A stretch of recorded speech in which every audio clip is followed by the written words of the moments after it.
Hello everyone, my name is Aparna and today we are going to continue our third chapter, that is India's climate. If you have not seen the other part, please go and watch it because it is the part after the first part. Please go and watch the first part first. If you are new to my channel, please subscribe to the channel and press the bell icon. We will start from here. Factors that control the climate.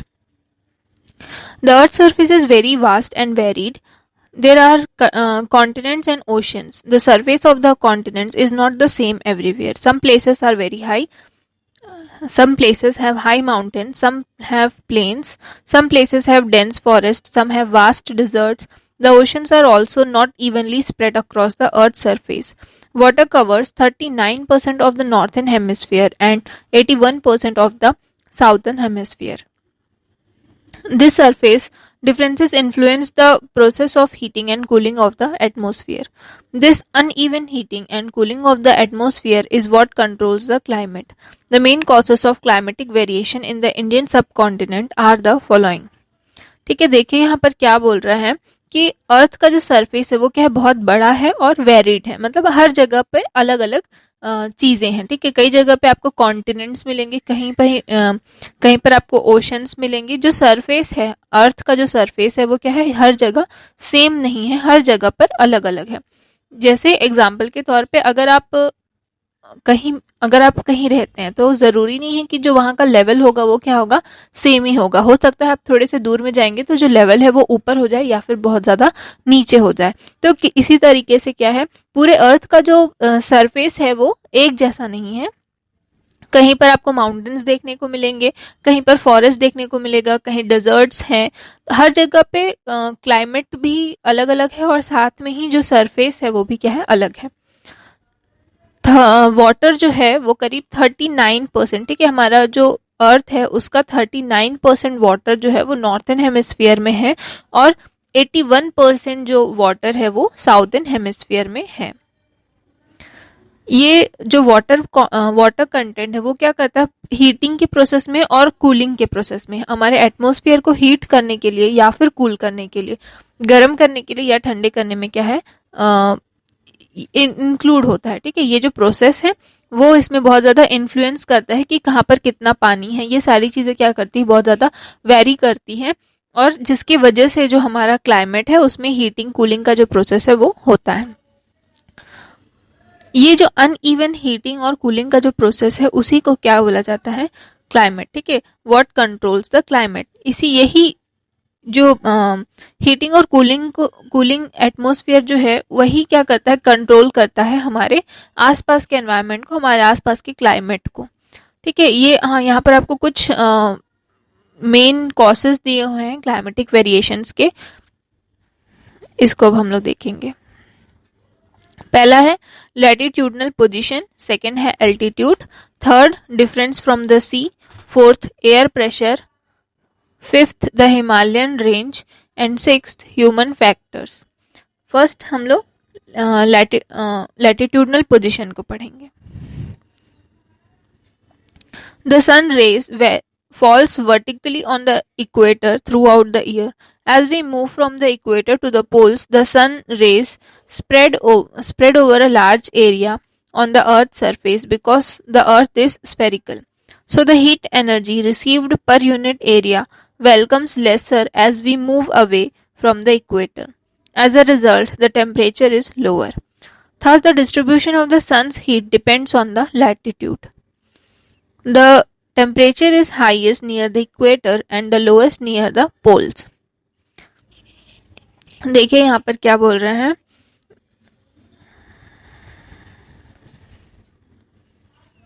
जो अर्थ है, ठीक है, अर्थ का जो equator है, equator means earth के centre से एक क्या निकलती है, लाइन निकलती है जिसको इक्वेटर कहा जाता है।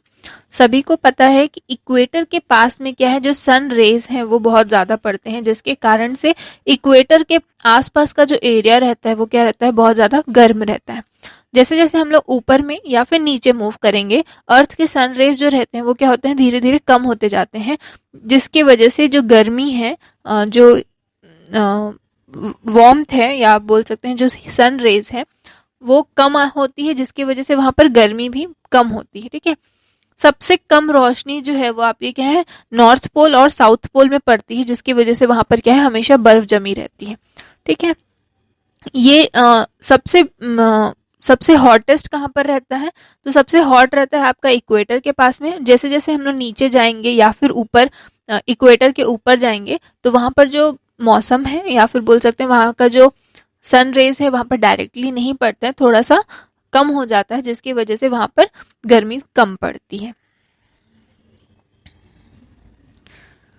ठीक है, इसी तरह यही क्या बता रहा है आपको, लैटिट्यूड भी क्या करता है, बहुत ज्यादा सन की हीट जो डिस्ट्रीब्यूशन है, सन के रेस का जो डिस्ट्रीब्यूशन है वो किसके ऊपर डिपेंड कर रहा है, यहाँ पर लैटिट्यूड के ऊपर डिपेंड कर रहा है। यही यहाँ पर बताया गया है। इसीलिए जब इक्वेटर के पास का जो टेम्परेचर है वो सबसे ज्यादा ज्यादा रहता है और सबसे कम जो है वो पोल के पास में रहता है। The Tropic of Cancer passes through the middle of India and divides the country into two parts. The southern part, South India, is closer to the equator, while the northern part, North India, is further away from the equator.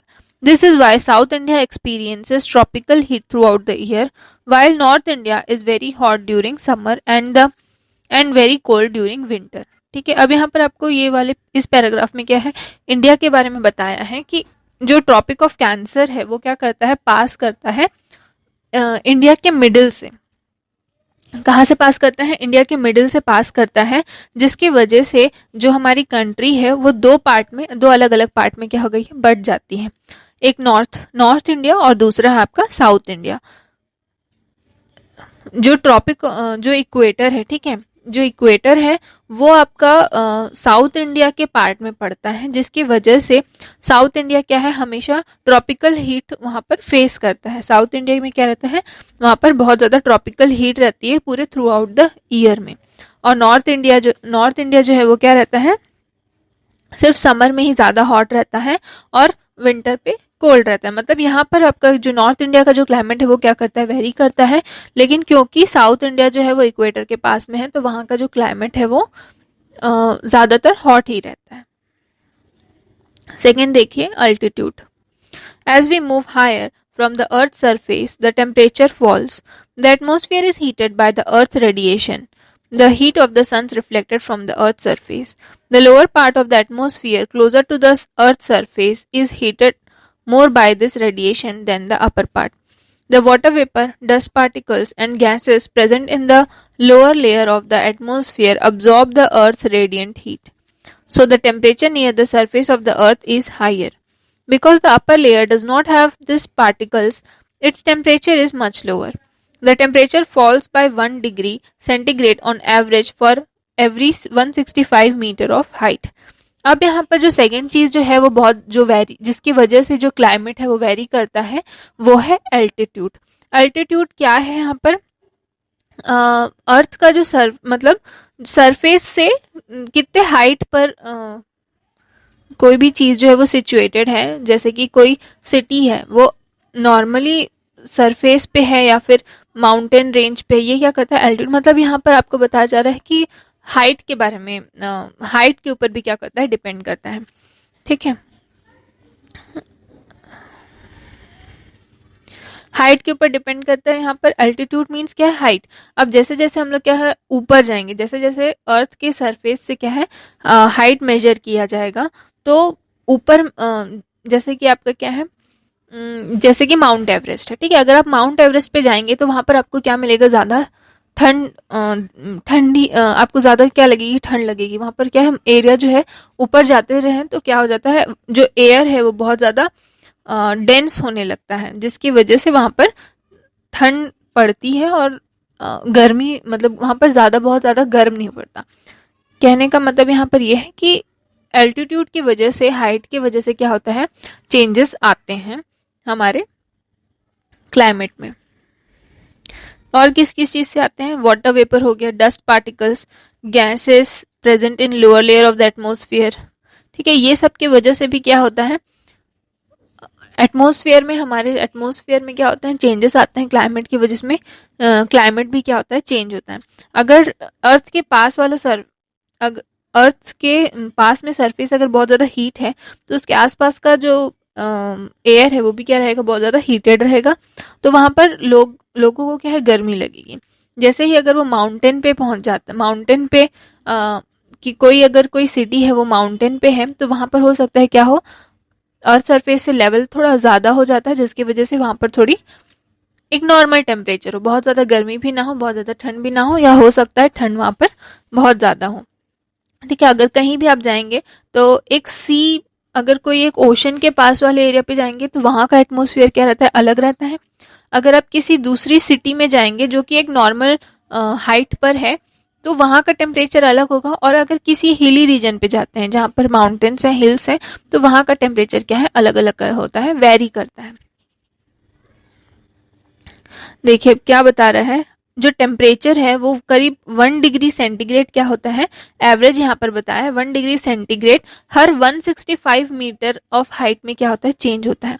Her 165 metre height में 1 degree temperature क्या होता है, गिर जाता है। जैसे जैसे आप ऊपर जाएंगे, अब 165 मीटर की हाइट कवर होती है, उसके बाद में क्या हो जाएगा, आपका 1 सेंटीग्रेड से टेम्परेचर जो है वो कम हो जाएगा।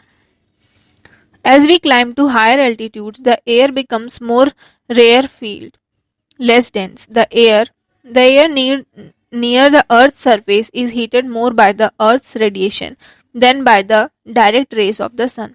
That is why people visit places like Leh, Shimla, Mussoorie, and main part in summer, because the temperature is lower in the hills. Radiation of the heat waves that are emitted by a hot object. The Earth gets the most heat from the sun at 12 noon, but we feel the maximum heat at around 2 pm because the heat waves radiate from the surface of the Earth at that time. अब देखो यहाँ पर क्या बोल रहे हैं, जैसे जैसे हम हायर एल्टीट्यूड में जाएंगे तो जो एयर है वो क्या बन जाता है, लेस डेंस होने लगता है। मीन्स उसकी थिकनेस जो रहती है वो क्या हो जाती है, और कम होने लगती है। ठीक है, लेस डेंस होने लगती है, कम होने लगती है, लेस डेंस होने लगती है वहां पर। उसके बाद में जैसे ही जो अर्थ के नियर का जो सरफेस है वहां पर क्या रहता है, अर्थ के नियर का जो सरफेस है वहां पर रेडिएशन आते हैं। अर्थ में क्या है, सन से डायरेक्ट रेडिएशन आते हैं जो कि अर्थ में टकराने के बाद फिर वापस जाते हैं। ठीक है, जिसकी वजह से अर्थ में क्या होता है, जो हीट है वो बैलेंस होता है।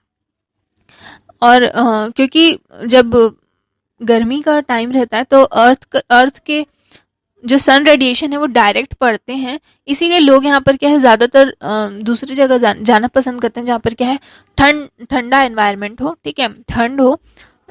जैसे कि अगर गर्मी का मौसम है तो लोग ज़्यादातर कहाँ जाना पसंद करेंगे, लेह में, शिमला, मसूरी, मेन पार्ट, ये आपके इंडिया के कुछ टूरिस्ट प्लेसेस बताए गए हैं जहाँ पर का टेम्परेचर जो है वो हिली होने की वजह से, ठीक है, क्योंकि वो हिली रीजन है, हिल्स पे पड़ता है, जहाँ जिसकी वजह से वहाँ का जो टेम्परेचर है वो कम रहता है कंपेयर टू द टेम्परेचर जहाँ पर गर्मी है या फिर नॉर्मल एक हाइट पर है वो सिचुएटेड है। ठीक है, आज के लिए आपका इतना ही। यहाँ पर आपका सिंपली बताया है कि अगर आप रेडिएशन जो है वो सबसे ज़्यादा हॉट, आप एटलीस्ट टाइमिंग दिया है 12 नून के आसपास जो है रेडिएशन जो रहता है सन से वो बहुत ज़्यादा निकलता है, लेकिन हम लोगों को करीब 2 बजे के आसपास जो है वो गर्मी बहुत ज़्यादा लगती है। क्यों होता है ऐसा, क्योंकि उसी वक्त पे, ठीक है, 2 बजे के आसपास में जो हीट वेव्स हैं वो रेडिएट करते हैं सरफेस, अर्थ के सरफेस को रेडिएट करते हैं। मीन्स अर्थ में सन रेज आए, फिर वो वापस जाते हैं। ठीक है, तो रेडिएट करते हैं मीन्स वहां से वापस जाते हैं, जिसके कारण वहां पर 2 बजे के आसपास हम लोगों को जो गर्मी रहती है वो ज़्यादा लगती है। आपका आज के लिए इतना ही। अगर आपको कोई भी डाउट है तो कमेंट सेक्शन में आप पूछ सकते हैं। Thank you.